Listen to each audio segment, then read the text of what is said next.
اعوذ باللہ من الشیطان الرجیم بسم اللہ الرحمن الرحیم سورۃ العادیات مکیہ والعادیات ضبحا فالموریات قدحا۔ ناظرین، اگر ہم یہاں پر چاہیں تو وقف بھی کر سکتے ہیں اور ملا کر بھی پڑھ سکتے ہیں۔ ملا کر پڑھیں گے تو پھر یہاں پر غنہ ہوگا، کیونکہ تنوین کے بعد آگے فا آ جائے گا حروف اخفا میں سے، اس لیے یہاں پر غنہ ہوگا۔ تو اس طرح پڑھیں گے والعادیات ضبحا فالموریات قدحا فالمغیرات صبحا۔ یہاں پر تنوین کے بعد فا آ گیا حروف اخفا میں سے، یہاں پر غنہ کیا۔ فالموریات قدحا، یہاں پر دال آ گیا حروف قلقلہ میں سے اور یہ ساکن ہے، اس لیے قلقلہ ہم نے اس میں ظاہر کر کے پڑھا۔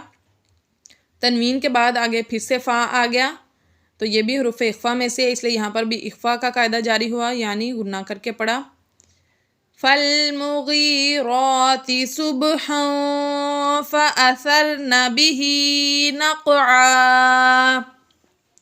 یہاں پر بھی تنوین کے بعد فا آ گیا حروف اخفا میں سے تو ہم نے غنہ کیا نقعا۔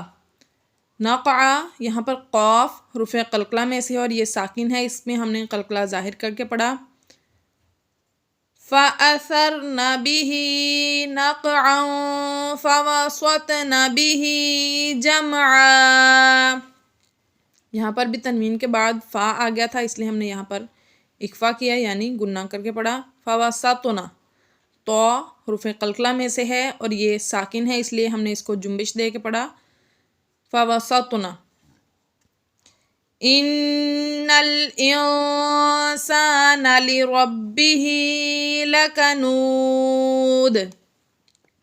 ان میں نون مشدد ہے، اس لیے یہاں پر ہم نے غنہ کیا انسان۔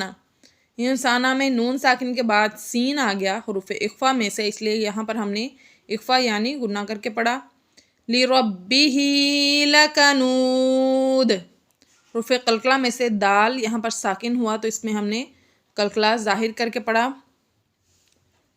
وَإِنَّهُ عَلَى ذَلِكَ لَشَهِيدٌ، یہاں پر بھی نون مشدد ہے، اس لیے یہاں پر ہم نے غنہ کیا۔ وَإِنَّهُ لِحُبِّ الْخَيْرِ لَشَدِيدٌ۔ وَإِنَّهُ، یہاں پر بھی نون مشدد ہے، اس لیے ہم نے یہاں پر غنہ کر کے پڑھا۔ لِحُبِّ الْخَيْرِ لَشَدِيدٌ، یہاں پر بھی دال حروف قلقلہ میں سے ہے اور یہ ساکن ہو گیا وقف کی وجہ سے، اس لیے یہاں پر ہم نے قلقلہ ظاہر کر کے پڑھا۔ افلا يعلم اذا بعثر ما في القبور وحصل ما في الصدور ان ربهم بهم يومئذ لخبير۔ ان میں نون مشدد ہے، اس لیے یہاں پر ہم نے اس کو غنہ کر کے پڑھا۔ اس کے بعد میم ساکن کے بعد با آ گیا تو یہاں پر اقلاب شفوی کا قاعدہ جاری ہوا۔ میم ساکن کے بعد حرف با آ جائے تو یہاں پر غنہ ہوتا ہے۔ ان ربهم بهم يومئذ لخبير۔ صدق اللہ العظیم۔